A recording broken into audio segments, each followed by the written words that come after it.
Claire Newton is a psychologist who works both in private practice and in the corporate sector. She's also a professional speaker, a trainer, a business and life coach, and a hat lover. Claire holds a teaching qualification, a coaching certificate, and a master's degree in psychology. Her consulting room is at her home in Kloof, known as Kloof in Durban, I understand. A suburb of Durban in KwaZulu-Natal, but she's also had an online practice with clients all over the world for the past 6 years. Claire works with individuals, couples, and with corporate companies, assisting them with mental issues, as well as interpersonal communication and emotional intelligence issues. Hello, Claire. Hi, Paul. Lovely to be here. Yes, and very kind of you to agree to be with us. There's a little bit of a history behind this. You were going to come on 2 weeks ago, and that found you in the midst of the looting and violence and riots that were going on. So you suddenly were called to look after a number of your clients. So I'm probably, as a starter, just going to ask you to outline and define for us, what is trauma? So trauma is a strong emotional reaction to an abnormal event. And when we talk about an abnormal event, we're talking about the kind of event that is way beyond somebody's normal expected experience. We're talking about a life or death situation, or a situation where somebody is, injured, or witnessing someone being injured, or we're talking about sexual violence. It's also natural disasters, earthquakes and volcanoes and those kinds of things, fires. But the key kind of element of trauma is that it is a life or death type situation. Either your own life is being threatened, or you witness somebody else being killed in a car accident or whatever, or maybe there's a threat that you're going to be injured, or it could be witnessing somebody else that is being injured, or, as I mentioned, sexual violence, threat of sexual violence or actual sexual violence, either happening to you or that you are witnessing it. So we're talking about those extreme kind of events, and trauma is our very normal and natural reaction to that. So is it in effect a reaction that you have that is largely or completely outside of your control? Yeah, and that's exactly what it is most people will have these reactions. It's not a sign that there's something wrong. It's not a sign that you're weak and whiffly, or that you have a mental disorder. It is just a normal reaction to those kind of abnormal, extreme kinds of situations. And most people will react with some or other of these symptoms. And as a result of the violence and looting that's happened here in KZN, I know of Selous scouts, so these war veterans from the Rhodesian War, yeah, and they are reacting with these reactions right now, and you would kind of go, oh, these are people who are strong and brave and tough, and yes, they are, but it doesn't mean to say that they're not human. So anybody and everybody is going to react to trauma.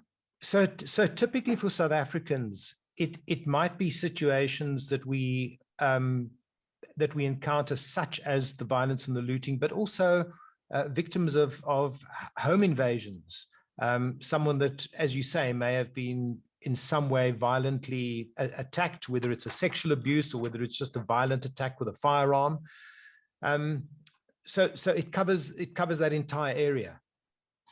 Absolutely. As a psychologist, I've been working with trauma for many, many years now. It's there's a lot of my work is trauma related, trauma counseling, and it's home invasions, it's car hijackings, it's muggings, and that kind of thing. So yes, in South Africa, all of that sort of crime related incidents that we experience will be considered to be a traumatic event or traumatic incident, and we would expect people to react as a result of that. and also obviously the results of COVID-19. I mean, just to some extent, just being diagnosed with COVID-19 could result in trauma, let alone going to the situation where you're on oxygen or where you're on a ventilator and you think that, hell, I might die or something. So these are all levels of trauma that people can experience in current times. Absolutely. Because, you know, in the early days when somebody was diagnosed with COVID, we had this real kind of feeling of, oh, you know, they could die, or I could die if I've been diagnosed with it myself. Because trauma could be learning that somebody else is, you know, has been threatened or been in a violent incident or something like that. So yes, certainly many of my clients have been clients who've been hospitalized for COVID. They've been in ICU, have survived, my clients, and I've been dealing with them, you know, with trauma, a range of other things as well. But absolutely, you're completely right there, Paul. Well, so, I mean, that must have been really harrowing. So how would you pick up the signs or the symptoms of either you yourself going through trauma or somebody close to you who you need to support? What are those signs and symptoms? So we generally will divide them into 4 categories, and that will be the way that our body physically responds. It will be our emotions, feelings, the way that we behave, and then sort of cognitive functioning. So if I talk about the way that our body responds, that normal kind of adrenaline reaction that we all aware of, our heart races, our blood pressure goes up, our breathing becomes fast and shallow, we're shaking, we're sweating, face is pale, hands are cold. All of those kind of natural reactions to stress will be symptoms of trauma, but may not only be happening in the event. They can also happen afterwards as a result of, you know, thinking about the event.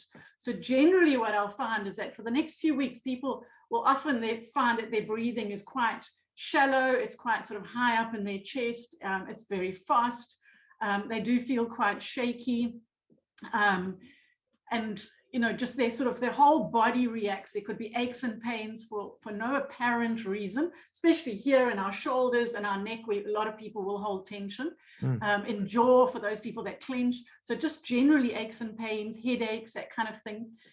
There could be difficulty in sleeping. Either people can't fall asleep, or they're falling asleep quite quickly and then waking up in the early hours of the morning. So insomnia, bad dreams, nightmares, that kind of thing. People generally feel tired, just physically very, very tired. And something that we call exaggerated startle response. So when you startle somebody, they jump, but you will notice it's very exaggerated. The smallest thing, a door slams, can set somebody off, you know, really, really jumping. And then another symptom, physical symptom, that we call hypervigilance. And hypervigilance is when somebody's vigilant, they are watching, they're aware, they know what's going on around them. But as the result of a trauma, they become hyper aware. So if it was a car hijacking, for example, hyper aware of you know, everybody that is around them when they bring their car to a standstill. If they're at home, because it was a home invasion, aware of, you know, doors, windows, people walking around. So we become very hyper vigilant. Those would be the physical responses, our body responses, but feelings will be, people can feel very, very vulnerable, very out of control, and have a sense of, you know, just generally feeling unsafe. There can be lots of self-doubt. Often people will say, you know, but I should have done this and I could have done that. And if only I, and I will have to remind them, hang on, you were in the moment and you did the very best that you could. And the mere fact that they're sitting there as my clients tells me that they did, you know, enough of the right stuff to have survived. But you've said something very interesting, Claire, and you, I mean, you've mentioned a whole lot of symptoms and indicators that might show that one has trauma. But obviously each individual reacts differently to trauma and has a different set of those things. So you may not have the headaches, but you may have the hypertension in your neck, and you may wake up 3 times a night. So we don't all manifest the symptoms in the same way. Would that be correct? Absolutely correct. We're all unique individuals, so we will all manifest symptoms in, in the way that we do. Mm. One of the most common, and I haven't got to sort of, people's sort of mental functioning, but some of the most common are people become very forgetful, can't focus, can't concentrate, can't make decisions. Mm. And I generally find that a lot of people experience that. But some of the other symptoms will vary. And so you've just got to be aware. I have a poster on my website of all the signs and symptoms that people can just look at, and just to be aware and to pick it up. Any one on their own may mean nothing, but when we've got a combination of them, then we go, okay, so this is a classic trauma reaction, nothing to worry about, in the sense that it doesn't mean that you have some sort of a mental illness. As I say, that these are normal reactions to these traumatic events. Quite interesting. If you have these signs and symptoms that we've discussed now, does that mean that you have post-traumatic stress disorder? And I'm really glad that you asked that one, because no, it doesn't mean you have post-traumatic. That generally tends to be people's go-to, that they assume that because you've had a trauma, because you're manifesting some of these symptoms, oh, you've got PTSD. Yeah. But we as psychologists, we don't even begin to make a diagnosis of PTSD until, pretty much a month after the event, where we are still seeing a range of symptoms, and things are starting to get complicated now in terms of the way that our clients are reacting. So those normal reactions, we would expect them to last, days, a few weeks, anything up to, sort of 4 weeks or so. And we'll go, okay, that's fine. After that, when there's other symptoms, which I'm not going to go into here, then we may make a diagnosis of PTSD. But sometimes PTSD may not even manifest for years. Yeah. And then you need a very astute, trauma counselor or psychologist to be able to pick up, historically that there was an event. And this is now, the symptoms that are manifesting are actually PTSD. So what you're really indicating here is that trauma, there's no set period of time that trauma lasts. It depends firstly on the individual. It depends on what it is that they've been through or experienced. It depends to a large extent on their own feeling of helplessness, not maybe being able to help somebody else that they love and watching them go through an experience. Would that be right? No necessarily set period? That would be right, except that, after around about 4 weeks, we would then start, and they were still having intense kind of reactions. We would start then possibly making other diagnoses and so on. But you're absolutely right that, how intense those feelings are will depend on, precisely what the situation was, the extent of the, the violence or sexual abuse or whatever it is, and the individual's resilience. Yeah. Some individuals are a lot more resilient. They will reach out for help. They will do the things that they need to do to make themselves more resilient. And so they won't manifest symptoms for as long as somebody who perhaps has no kind of real resilience. But of course, sorry, Claire, I interrupted you there. But of course, you sometimes have situations where people have been experiencing ongoing trauma that only gets picked up at a certain point.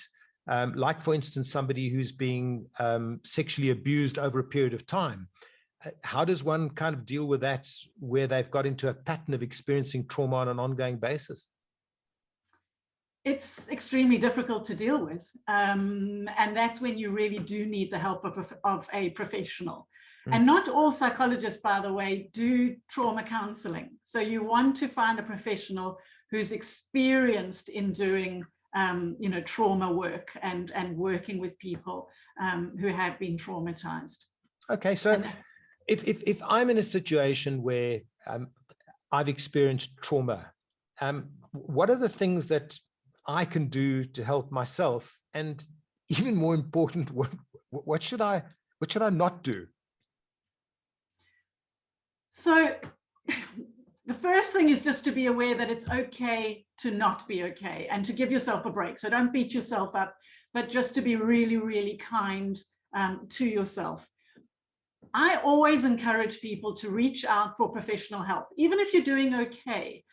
Reach out for that professional help, because what we do in the those beginning stages is just inform people of the signs and symptoms, what they can expect, pretty much what I'm doing now. And that alone can make a huge difference. Often I'll get my clients coming in and they say, Claire, I'm going crazy. I'm really losing it. And they're really quite frightened. And once I've been able to normalize it, they go, okay. And that alone can make a huge difference. I encourage people just to go and get that professional help, even if it's just one session. And then that professional will be able to work with you and say, come back again, and so on. Talk about it if you want to, but don't talk about it if you don't want to. And that's another one of the myths. People say, oh, you'll get some people who say, you really must put it behind you. Don't think about it. Don't talk about it. Move on. But some people need to talk about it to process it. And as a psychologist, we actually don't want people avoiding it entirely. Yeah. We want them to be able to process their feelings and so on, because that's the way to healing, is right through it, not avoiding it. But not everybody wants to talk. And generally your extroverts, are the talkers. They process things by talking. You want to let them talk and you want to encourage them to talk. The introverts generally go inward and they reflect, and that's the way that they process things. So don't force them to talk. If they don't want to talk about it, don't force them to talk about it. But if people are talking, then just listen. And don't try and fix them. And this is something, and I'm already moving on to, what other people can do, but just listen. Try not to self-medicate. This is an opportunity where a lot of people will turn to alcohol and drugs, scheduled medications as well as, non-scheduled stuff. And I will always say to people, try not to self-medicate. There is a place for antidepressants, anxiolytics, anti-anxiety medications, sleeping pills, that kind of thing. Do it with the help of a professional. But don't turn to the meds and stuff as a way of avoiding. When you come off those meds, then all that stuff is going to come up again, way down the line when other people have forgotten about it and you don't have the support. So try not to self-medicate.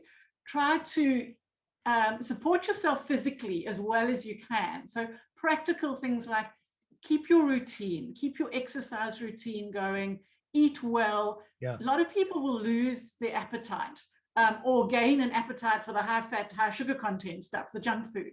And I'll say to people, just, try and pull back on the junk food, because that just creates more acidity in your body, creates more stress, and so on. And just try to make whatever you do eat really count, make it healthy. And a very practical tip is eat as much fruit and veg as you can. But often if you're looking at an apple, the last thing you feel like is, oh, I just don't want that apple. But if you slice it up into tiny little bits, put it in a container, have it there next to you, and you just nibble away at it, very soon you've consumed that, and you are then giving your body that physical support that it needs. Hydrate yourself, deal with your insomnia. You're going to be tired, but try and deal with your insomnia by applying the principles of good sleep hygiene. And there's stuff on my website about that. So those are some of the things that you can do to help yourself. Reach out. All the symptoms of resilience, or the characteristics of a resilient individual, are what you want to pull in, when it comes to trauma. And there's stuff about resilience. What I found so interesting is what you said right at the beginning, that very first step of just allowing yourself to know that it's okay to be suffering trauma and that it's nothing to be ashamed of. And I think that is a massive step for some people, especially people that feel that they're self-reliant and that they should be able to cope, and that it's wrong not to be able to cope. Absolutely. I mean, as a psychologist, everybody expects me to be, 100%. But with the violence and looting, I completely went through trauma. I mean, there were times there where I was absolutely terrified. And I've been exhibiting some of those symptoms, forgetfulness, can't concentrate, can't focus. And I've just been laughing at it and laughing at myself, because I know that this is a reaction, and I know it's okay, and I know it's going to go away. And there'll probably be people listening right now who are going, but Claire, you're the psychologist. Do you really, And I go, well, first, I'm a human. So it doesn't matter who you are or what you are. It's that idea of just knowing that we will react, and it's okay. It's really okay. It doesn't feel comfortable. We want to move through it. Yeah. But it's just part of the process. Yeah, and the other thing that you mentioned is that in our helplessness in terms of wanting to help somebody else that's experiencing trauma, this need that we have to want to fix them and this tendency to want to say, well, it's now time to pull yourself together, but it's not up to you to say that. They will pull themselves together when they're ready and when they've actually gone through the process. Absolutely, Paul. That's one of the things when I talk to people and I say, one family member perhaps has been through an incident, and say, how can you help? The first thing is, don't try to fix them. Yeah.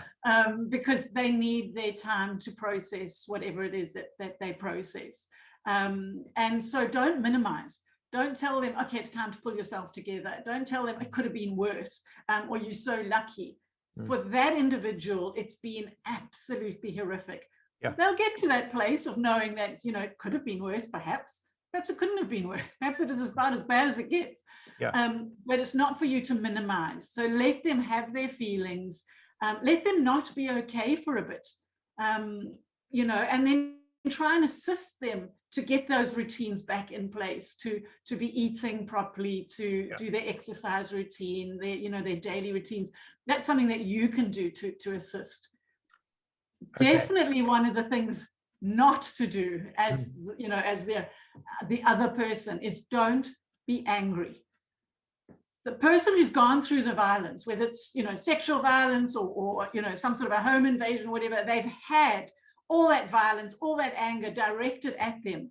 Yeah. They don't need you now being angry and saying, well, I'm going to kill them, and I just wait till I get my hands on them, and and ranting and raving. That is your anger. You deal with your anger outside of that person who's been traumatized, not in front of them. So especially the dads and the boyfriends and the husbands and so on. I mean, the protectors. You're angry. Yeah. But just don't exhibit that anger in front of that, that person in your life, that lady in your life, or that child, or so on.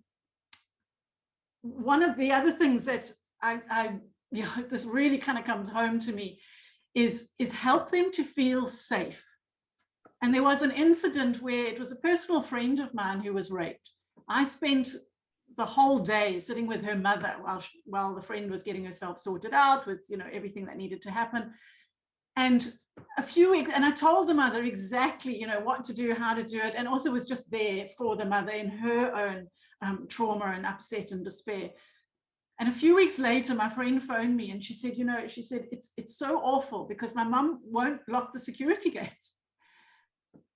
This poor woman had been raped. She was feeling beyond unsafe and insecure in her home.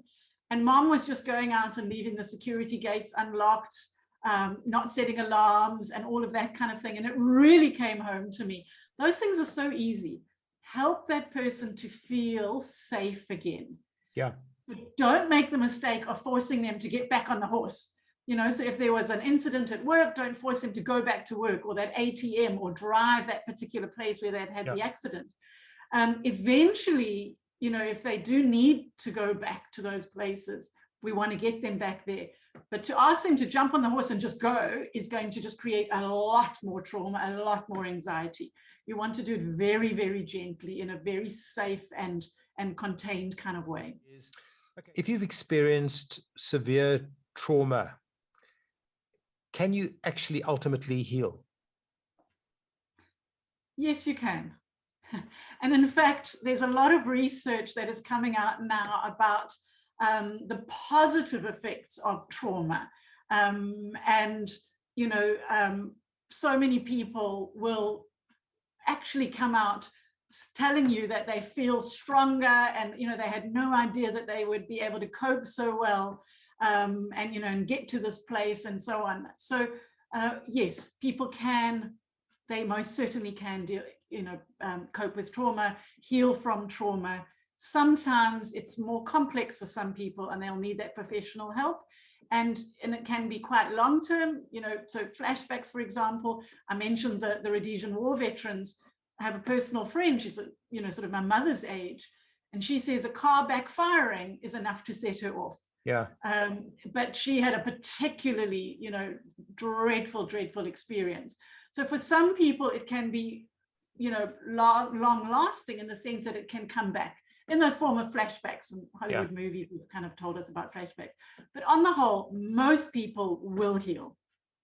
But now, in a sense, what you're also alluding to is that the trauma experience that you went through, for some people, can result in part of their personal learning curve. Yes, absolutely. And that's remarkable. Yes. And that's where that whole thing of resilience comes in, and you'll be telling people, to look for, the meaning in that terrible situation and what was the good that came out of that terrible situation. So just that simple example of the violence and looting, everybody who was involved and, and living here in KZN or Gauteng, how the communities came together to protect the neighborhood, to help each other. It was just absolutely awe-inspiring.